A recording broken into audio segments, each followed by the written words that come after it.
Mari kita berdoa sejenak untuk pekabaran firman Tuhan. Bapa di surga, kiranya hadirat-Mu melalui Roh Kudus boleh tetap menjadi bagian kami, sehingga firman-Mu ini boleh kami mengerti, menguatkan kami, dan mempersiapkan kami menjelang hari Tuhan yang tidak lama lagi. Terima kasih atas pengampunan Tuhan yang Kau sudah berikan. Kami berdoa dan mengucap syukur di dalam nama Yesus Kristus, Tuhan dan penebus kami. Amin. Saudara-saudara sekalian, pada sahabat ini kita akan mencoba melihat apa yang seharusnya dilakukan oleh kita sebagai umat Tuhan di dalam menjalankan kehidupan kita sementara kita berada di dunia ini. Oleh karena sebagai pengikut Tuhan, sekali lagi, kita akan selalu menjadi sasaran iblis, sasaran setan. Sehingga segala sesuatu yang diarahkan, yang merupakan kebenaran Tuhan, akan selalu dibelokkan, diusahakan, dibelokkan oleh setan, oleh agen-agennya, bahkan melalui diri kita sendiri, karena kita dikuasai oleh kedagingan kita. Jadi memang sekarang ini boleh dikatakan kita berbeda pengalaman kita dengan nenek moyang kita, Adam dan Hawa. Mereka berdosa, mereka berdosa di dalam keadaan yang tidak berdosa sebelumnya. Jadi cobaan yang datang itu dari luar saja, tidak ada dalam pikiran mereka, karena mereka belum berdosa pada saat itu, masih hidup kudus, hidup baka pada saat penciptaan pertama kali. Tetapi mereka gagal di dalam mempertahankan iman mereka oleh karena ketidakpenurutan mereka. Tuhan katakan jangan sentuh, apalagi makan buah yang ada di tengah itu, yang merupakan buah pengetahuan baik dan jahat. Jadi mereka kalah di dalam menjalankan iman mereka. Cuma masalah ketidakpenurutan, tidak mentaati apa yang Tuhan katakan. Dan itu berakibat sampai kepada saudara dan saya sekarang ini. Apa itu? Kecenderungan dosa itu diwariskan dan itu tinggal di dalam otak kita, di bawah sadar kita. Jadi kedagingan inilah yang sebenarnya menguasai saudara dan saya sampai saat ini. Jadi kalau kita menjalankan kehidupan kita, menjalankan kebenaran, maka yang menyerang kita itu ada dua. Dari dalam diri kita, kedagingan kita, kecenderungan dosa yang ada dalam diri kita, di bawah otak kita, di bawah otak bawah sadar, plus setan dan agen-agennya yang dari luar kita. Dua. Jadi wajarlah kalau kita mengatakan sangat berat kita menghadapi apa? Cobaan itu. Karena bukan dari luar saja yang datang, tapi dalam diri kita. Sekali lagi Rasul Paulus katakan, aku berusaha untuk melakukan yang baik, melakukan yang benar, tetapi di dalam diriku ini ada pergumulan. Ketika saya mau melakukan yang baik, melakukan yang benar, selalu yang muncul adalah kejahatan, yang tidak benar, yang tidak baik. Karena apa? Karena kecenderungan daging inilah yang menguasai dia dan menguasai saudara dan saya. Nah, saudara-saudara sekalian, kita akan coba melihat satu pelajaran yang sangat baik bagi kita, sebagaimana yang kita sudah dengarkan di dalam panggilan berbakti di dalam Lukas pasal 18 ayat yang ke-9 sampai yang ke-14. Ketika Yesus Kristus menyampaikan pekabaran ini, sebelumnya dia menyampaikan pekabaran kepada para muridnya, kepada orang-orang yang ada pada saat itu. Dia memberikan perumpamaan ketika ada seorang hakim yang bukan umat Tuhan, lalu dia didatangi oleh seseorang, lalu memohon supaya apa? Perkaranya itu diselesaikan, hakim yang tidak beragama ini boleh dikatakan kalau dia didatangi berulang-ulang, akhirnya dia apa? Bosan juga, dan akhirnya dia apa? Mengiyakan juga. Jadi Yesus membandingkan, sedangkan orang seperti itu dia bisa apa? Menerima permohonan yang datang dari orang lain di dalam suatu perkara. Itu bukan umat Tuhan. Apalagi Yesus katakan apa? Dia bandingkan, apalagi Bapa di sorga, apalagi saya, boleh dikatakan ya. Masa saya akan membiarkan kamu untuk tidak apa? Memproses segala permohonan itu. Lalu Yesus katakan dalam Lukas 18 ayat 7 dan 8, tidakkah Allah akan membenarkan orang-orang pilihannya yang siang malam berseru kepadanya? Dan adakah ia mengulur-ngulur waktu sebelum menolong mereka? Aku berkata kepadamu, ia akan segera membenarkan mereka. Tapi ada tetapinya. Akan tetapi, jika Anak Manusia itu datang, adakah ia mendapati iman di bumi? Jadi jangan cuma bergerak-bergerak, bekerja, melakukan segala sesuatu, bermohon-bermohon, tapi nggak dibarengi dengan iman, percaya. Itu mempengaruhi di dalam kehidupan seseorang yang datang kepada Kristus, kepada Bapa di surga di dalam permohonan doa yang disampaikan. Lalu Yesus memberikan satu perumpamaan di dalam ayat yang ke-9 sampai ayat yang ke-14. Saya bacakan, saudara simak, lalu kita melihat pesan-pesan yang Yesus berikan kepada kita sekarang ini. Lukas pasal 18 ayat 9, saya mulai baca. Dan kepada beberapa orang yang menganggap dirinya benar dan memandang rendah semua orang lain, Yesus mengatakan perumpamaan ini. Jadi firman Tuhan atau pekabaran yang disampaikan oleh Yesus kepada orang-orang pada saat itu ditujukan, yang pertama adalah kepada semua orang yang menganggap dirinya benar, dan juga orang-orang yang suka memandang orang lain itu apa? Rendah. Itu ditujukan untuk mereka. Dan saya rasa ya, kita semua ada di sana dalam konteks tertentu. Ya, karena kita orang berdosa. Ya, dan kita perlu belajar hal ini. Lalu dikatakan ada 2 orang pergi ke bait Allah untuk berdoa. Yang seorang adalah Farisi dan yang lain pemungut cukai. Jadi kita perlu tahu latar belakang ya orang Farisi ini ya. Kalau di dalam di dalam kamus yang ada di Alkitab ya, kita boleh bacakan dulu supaya kita lebih mengerti mengapa Yesus memberikan perumpamaan kepada orang Farisi dan pemungut cukai. Kalau orang Farisi itu di dalam kamus dikatakan Farisi ini adalah suatu golongan dari para rabi dan ahli Taurat yang sangat berpengaruh. Mereka ini berpegang pada Taurat Musa dan pada adat istiadat nenek moyang. Lalu dikatakan seluruh hukum dan peraturan mereka taati secara mutlak. Itu orang Farisi. Ngeri kan? Hebat sekali. Orang berpengaruh. Tahu Alkitab, tahu Taurat.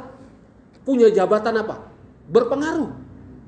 Dan orang-orang ini yang Yesus lihat, mereka ini senang sekali membenarkan diri. Selalu merasa bahwa mereka lah yang menjadi panutan di dalam segala hal, termasuk di dalam kehidupan rohani. Itu orang Farisi. Di sana ada rabi-rabi, ahli Taurat. Mereka yang buat undang-undang dalam tanda kutip. Peraturan-peraturan yang harus dijalankan oleh umat, oleh bangsa Yahudi pada saat itu. Nah, Yesus memberikan perumpamaan ini, dia tujukan kepada orang-orang seperti orang Farisi ini. Dan juga pemungut cukai. Nah, pemungut cukai juga di kalangan orang Yahudi ini sangat dibenci. dikatakan orang berdosa, nggak layak masuk surga menurut mereka. Tetapi Yesus memberikan perumpamaan kepada dua kelompok orang ini. Nah, kita lihat di sini. Ayat 11 dikatakan, orang Farisi itu berdiri dan berdoa dalam hati begini, "Ya Allah, aku mengucap syukur kepadamu karena aku tidak sama seperti semua orang lain. Bukan perampok, bukan orang lalim, bukan pezinah, dan bukan juga seperti pemungut cukai ini." Jadi memang awalnya orang Farisi ini dikatakan dia apa? Memanjatkan doa itu benar. Dia mengucap syukur kepada siapa? Kepada Tuhan. Dia memanggil nama Tuhan. Itu benar. Semua kita selalu begitu. Selalu begitu. Tetapi ketika dia panjatkan doa dengan kalimat-kalimat berikut, dia membandingkan. Nah, ini egois sekali ya. Ini luar biasa. Mengapa Yesus menyampaikan perumpamaan ini lalu mengucapkan kalimat-kalimat seperti ini? Karena itu yang dia lihat, yang dia alami. Jadi dia kutip kalimat-kalimat dari orang-orang Farisi ini, lalu dia bawakan perumpamaan kepada murid-muridnya, kepada orang-orang yang hadir pada saat itu. Dia mau menunjukkan mana yang layak di hadapan Tuhan dari kedua kelompok orang ini. Ya. Jadi orang Farisi ini, dia berdoa sudah benar, dia mengucap syukur kepada Tuhan sudah benar, tetapi dia mulai membandingkan, dia egois. Dia tunjukkan dirinya, ini orang benar saya ini. Saya tidak seperti orang-orang jahat yang lain. Masa di dalam doa harus seperti itu? Ya, jadi Yesus karena dia mendengar bagaimana orang-orang Farisi ini kalau dia berdoa di tengah kota, di tengah orang-orang berdagang, ya, di tempat orang ramai, mereka bertelut lalu berdoa. Ya. Yang Yesus perhatikan itu, lalu dia ambil perumpamaan ini. Saya ini bukan perampok, bukan orang lalim, bukan pezinah. Lalu karena di dalam Ka'bah itu ada dua, dia sama orang pemungut cukai. Lalu dia bandingkan, saya juga bukan seperti pemungut cukai di sebelah saya ini. Kan luar biasa ini doa seperti itu ya. Luar biasa sekali. Jadi ini bukan main-main, bukan cuma perumpamaan, tetapi apa yang terjadi, yang Yesus lihat sehari-hari dalam kehidupan ketika dia bergaul dengan umat-umat Tuhan, bangsa Yahudi, bangsa Israel pada saat itu yang dia lihat. Ini orang-orang Farisi seperti itu. Lalu dia apa? Dia berikan perumpamaan. Lalu dikatakan dalam ayat 12, aku berpuasa 2 kali seminggu. Kalau saudara perhatikan dan membaca literatur dari di Israel sana, ya, mereka melakukan puasa itu Senin dan Kamis. Dan itu dipraktekkan oleh saudara-saudara kita, saudara sepupu kita. Sebenarnya prakteknya dari sana. Lalu mereka ambil. Kalau saudara pernah dengar mereka puasa Senin Kamis itu dari sana. Jadi mereka selalu banyak mengutip, bahkan dalam buku mereka ya, ada di sana semua. Jadi ini dilakukan oleh mereka. Apakah mereka tidak rohani nih? Rohani sekali. Sekarang kalau kita bandingkan, kita puasa seminggu sekali juga udah bersyukur kan? Ini mereka udah kebiasaan. Dan ini sudah ada, sudah dikatakan adat tetapi rohani. Sekali 2 minggu, seminggu 2 kali. Lalu dikatakan aku memberikan 1/10 dari penghasilanku. Apakah bukan orang rohani ini? Ya. Persepuluhan itu rutin dijalankan. Bahkan mereka melakukan ada 4/10. Kalau saudara belajar ada 4/10. Kepada imam besar dikasih, ada imam biasa, ke orang Lewi, dan ke orang miskin. Ada 4/10 yang mereka bagikan. Dan itu sesuai dengan firman Tuhan. Nah ini dijalankan oleh mereka. Bukankah mereka ini orang rohani sekali? Ya. Tetapi Yesus membandingkan dengan memberikan perumpamaan antara orang Farisi ini dan juga pemungut cukai. Lalu Yesus katakan, tetapi pemungut cukai itu dia berdiri jauh-jauh. Ya. Setelah dia mendengarkan kalimat yang orang Farisi katakan, saya tidak seperti orang Farisi ini, mundurlah apa? Orang pemungut cukai ini, mundurlah orang Farisi ini. Pemungut cukai ini. Ya. Mundur, karena dia malu, karena dosa.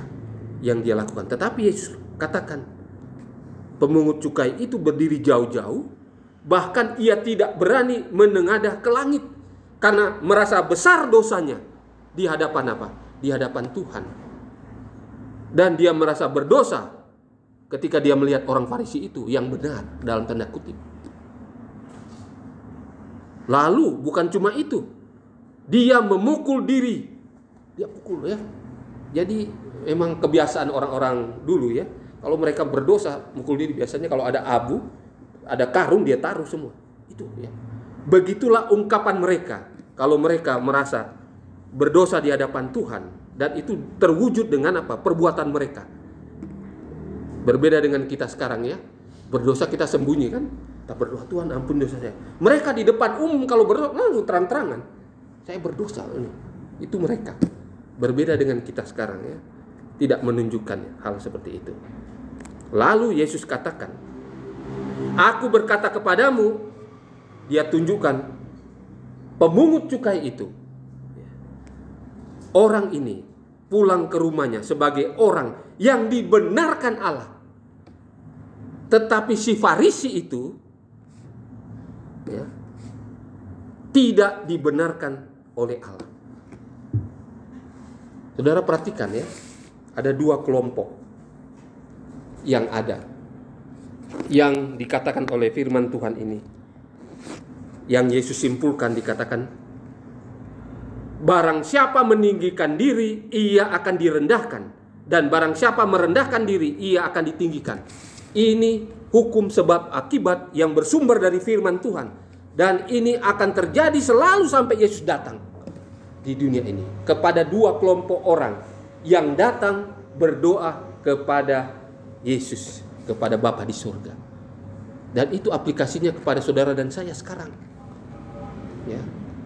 Jadi saudara-saudara sekalian, kita melihat mengapa Yesus sampai memberikan perumpamaan seperti itu.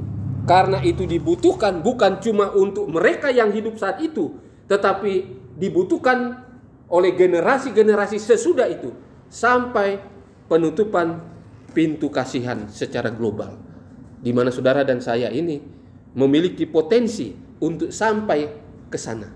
Ya, saya melihat dengan melihat apa yang ada saat-saat ini, kitalah yang berpotensi untuk memasuki kelompok 144.000 yang tidak akan mengalami kematian fisik.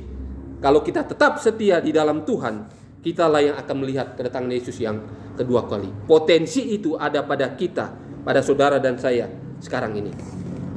Saudara, saya mau bacakan kutipan Roh Nubuat di dalam membina kehidupan abadi, halaman 103. Paragraf yang kedua. Ajaran Kristus tentang doa harus dipertimbangkan dengan hati-hati. Ada pengetahuan tentang ketuhanan dalam doa dan gambar menunjukkan prinsip-prinsip yang perlu dipahami setiap orang. Dia atau Yesus menunjukkan bagaimana semangat doa yang sebenarnya.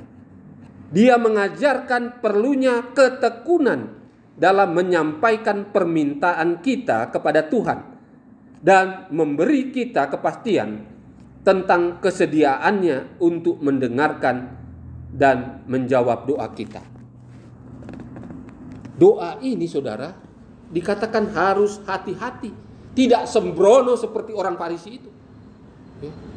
Dia berpikir apa yang dia nyatakan itu benar, tetapi dia tidak berpikir dampak dari kata-kata terhadap orang-orang yang ada di sekitarnya. Bahkan pengaruh dari doa yang dia sampaikan itu kepada makhluk-makhluk surga yang tidak kelihatan, melihat-lihat itu. Oh begini rupanya. Sadar atau tidak sadar, dalam tulisan Roh Nubuat kita ini mengatakan bahwa ajaran Kristus tentang doa ini harus dipertimbangkan dengan hati-hati. Karena seringkali kita berpikir apa yang ada pada pikiran kita, kita merasa benar, lalu kita sampaikan. Dan kita berpikir bahwa itu akan berbalik kepada kita, menjadi berkat sesuai dengan permohonan kita. Kita tidak tahu orang di kiri kanan kalau kita bersuara dengan lantang menyinggung. Dan itu membawa dosa kepada kita. Oleh karena itu dikatakan hati-hati di dalam menyampaikan apa? Doa. Dan perlu ada ketekunan. Ya. Lalu yang berikut, sebagaimana yang kita diskusikan, kita singgung tadi. Ya.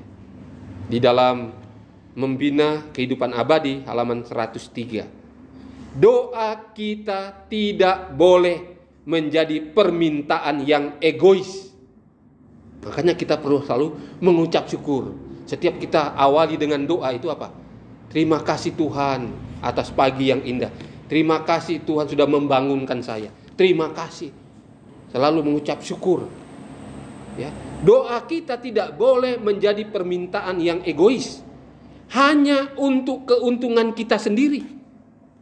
Ketika doa itu sudah egois, ya, selalu melihat diri kita, supaya kitalah yang diberkati, selalu arahnya kepada kita, kita disembuhkan, kita diberkati, kita naik jabatan, kita terus, saya terus. Sebenarnya kita sudah apa? Berdosa. Kita harus meminta agar kita dapat memberi. Itu yang benar tadi. Jadi waktu kita sampaikan doa kita, jangan kita meminta, Tuhan berikan berkat karena saya membutuhkan pada hari ini. Titik. Harus ada koma. Tuhan, saya membutuhkan berkat-Mu karena saya ada lawatan di sana Tuhan yang membutuhkan itu. Tuhan, kirimkan berkat khusus agar melalui berkat itu saya boleh memberkati orang lain, menjadi berkat bagi orang lain. Doa yang tidak egois, inilah yang Tuhan mau. Tidak seperti orang Farisi tadi, ya. Semua yang ada di sekitar malah dijelekkan, ya. Dia sadar atau tidak sadar, doa seperti itu tidak dikenan oleh Tuhan. Justru yang dibenarkan pemungut cukai ini, ya. Jadi ini yang perlu kita perhatikan, ya. Lalu dilanjutkan, dasar kehidupan Kristus harus menjadi dasar kehidupan kita. Demi mereka, kata Yesus, aku menguduskan diriku untuk mereka agar mereka juga dikuduskan dalam kebenaran.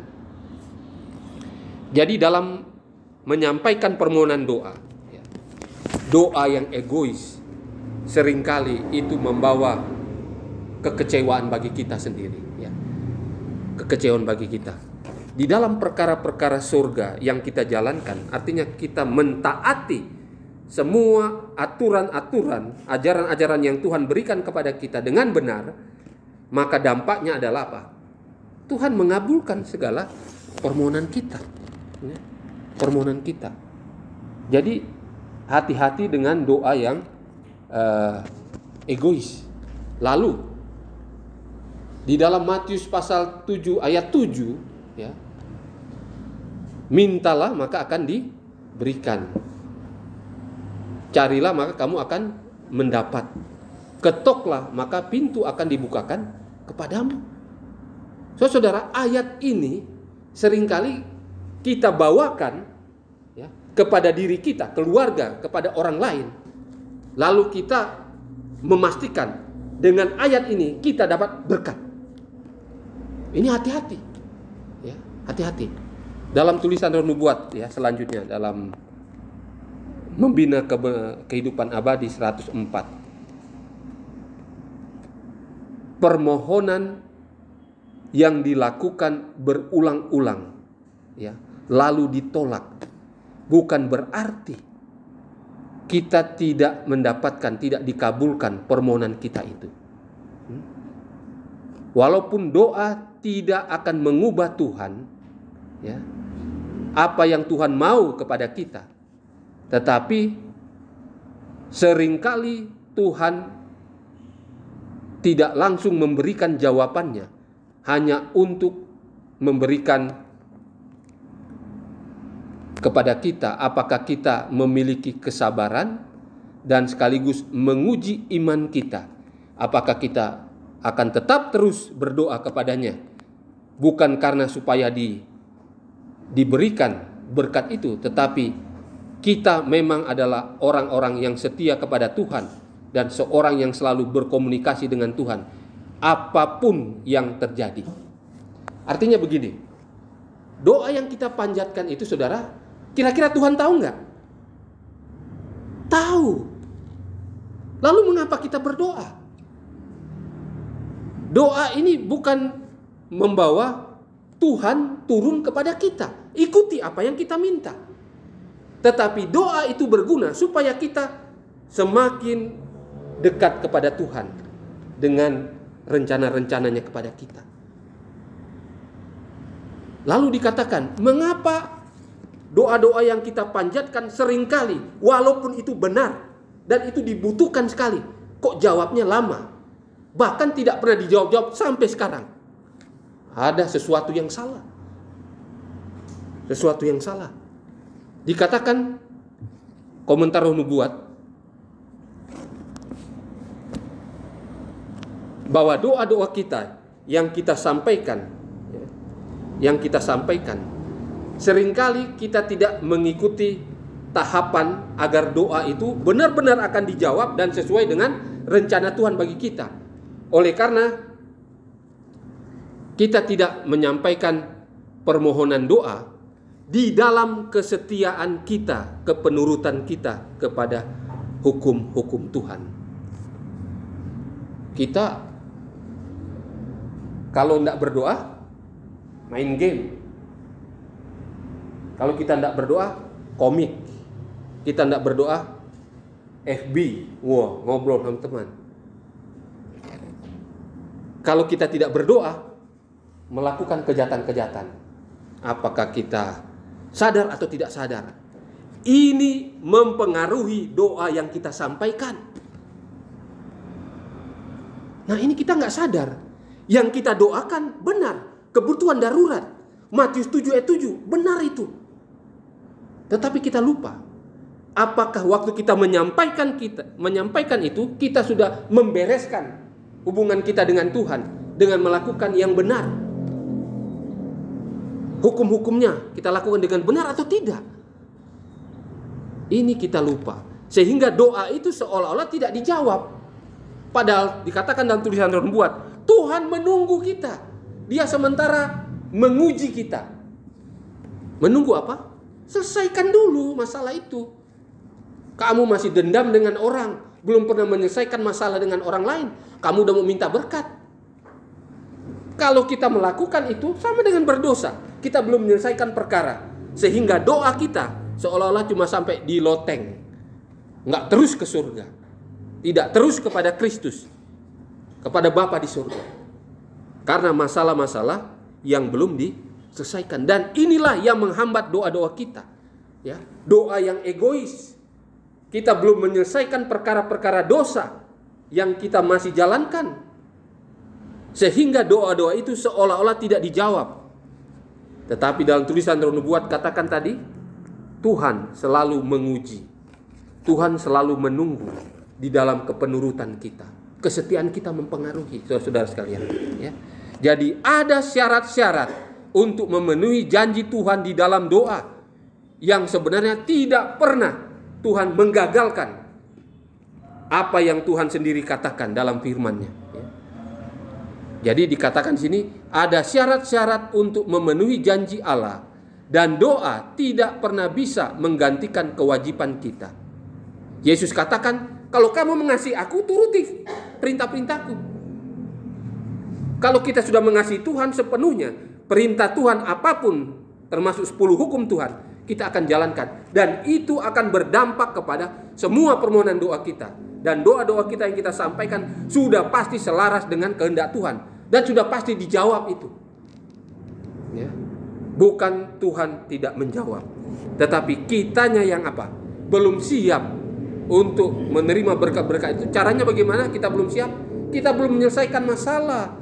Masih melakukan dosa. Ya. Dan kita masih egois di dalam segala permohonan-permohonan kita. Saudara-saudara sekalian, di dalam tulisan Roh Nubuat yang lain, di dalam nasihat bagi sidang, dikatakan ketika kita mendoakan orang lain, ketika kita mendoakan kebutuhan orang lain, ketika kita mendoakan orang lain supaya diberkati, pada saat itu juga itu kepada kita. Tuh, kita harus ingat. Ketika kita mendoakan orang lain supaya selamat, ketika kita mendoakan orang lain yang di dalam kekurangan, mendoakan orang lain yang sakit, kita melawat mereka, kita mengunjungi mereka, memenuhi segala kebutuhan mereka. Pada saat yang sama juga kita sementara melakukan kepada diri kita itu doa yang benar.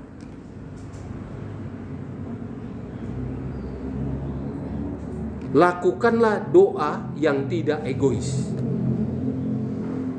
Ketika kita tidak egois, pasti kita akan menjalankan segala perintah Tuhan dengan benar. Hukum-hukum Tuhan kita jalankan. Sehingga kita akan seperti pemungut cukai ini yang Tuhan lihat, yang Yesus lihat. Dia apa? Dia mengaku dosanya, lalu dia tidak melihat ke atas, dia menundukkan kepala, dan dia memukul dirinya. Itulah yang Yesus mau dari saudara dan saya ketika datang ke hadiratnya. Janji Tuhan itu sangat jelas. Saudara mungkin berpikir sampai sekarang ini, waduh dosa saya besar loh, berat saya, dan lain sebagainya. Sulit untuk saya kalahkan, sulit saya untuk bertobat karena dosa itu, karena ada dosa rahasia, dosa yang sulit untuk dikalahkan. Tetapi janji firman Tuhan itu jelas, saudara-saudara sekalian. 1 Yohanes 1 ayat 9, ketika kita mengaku dosa kita, Yesus atau Bapa, dia setia dan adil. Saudara perhatikan, setia dan adil. Karena ini janji. Kalau janji Tuhan, kita perlu tuntut. Dan itu akan terjadi. Waktu kita mengaku dosa kita, langsung dia setia dan adil. Dia akan ampuni kita saat itu juga. Bukan cuma mengampuni, menyucikan kita dari kejahatan. Itu kan luar biasa. Jadi jangan di dalam pikiran kita itu bergumul, waduh terlalu besar dosa. Ini upaya-upaya iblis untuk menggoyahkan iman kita. Padahal sederhana. Kita datang kepada Yesus, Yesus ampuni dosa saya. Saya baru pukul orang, saya baru mencuri. Bahkan dosa besar, saya baru bunuh orang. Orang pada takut kan? Datang Tuhan, saya baru bunuh orang Tuhan. Aduh bagaimana ini? Stres berat. Tetapi waktu kita mengaku dosa kita, dia setia, dia adil. Apa artinya? Dia setia, dia akan lindungi. Kamu adalah apa? Milikku. Aku lindungi kamu. Lalu adilnya bagaimana? Akibat dosa ada. Akibat dosa itu ada. Kita harus kena disiplin. Tetapi itu untuk kebaikan kita. Nah seringkali kita tidak melihat akibat dosa itu. Kita merasa bahwa aman-aman saja. Udah datang kepada Yesus, 1 Yohanes 1 ayat 9, beres kita. Adilnya adalah apa? Kalau sudah berdosa, ada akibatnya dong. Walaupun Yesus sudah menggantikan posisi kamu mati, tetapi akibat dosa sementara. Kalau kamu pegang pisau, luka, ya, oke, saya sembuhkan, tapi kan ada kalatnya. Akibat dosa masih ada. Dan kita harus terima itu sebagai cawan lebur kita secara pribadi. Hanya untuk kebaikan kita. Roma 8 ayat 28. Segala sesuatu yang Tuhan berikan kepada kita untuk kebaikan kita. Apapun itu yang terjadi. Termasuk hal-hal yang negatif. Yang kelihatannya itu membuat kita itu ini suatu malapetaka bagi kehidupan kita. Tapi Tuhan izinkan sejauh itu juga untuk menjadi cawan lebur bagi kita. Untuk membawa tabiat kita semakin sempurna seperti tabiat Kristus.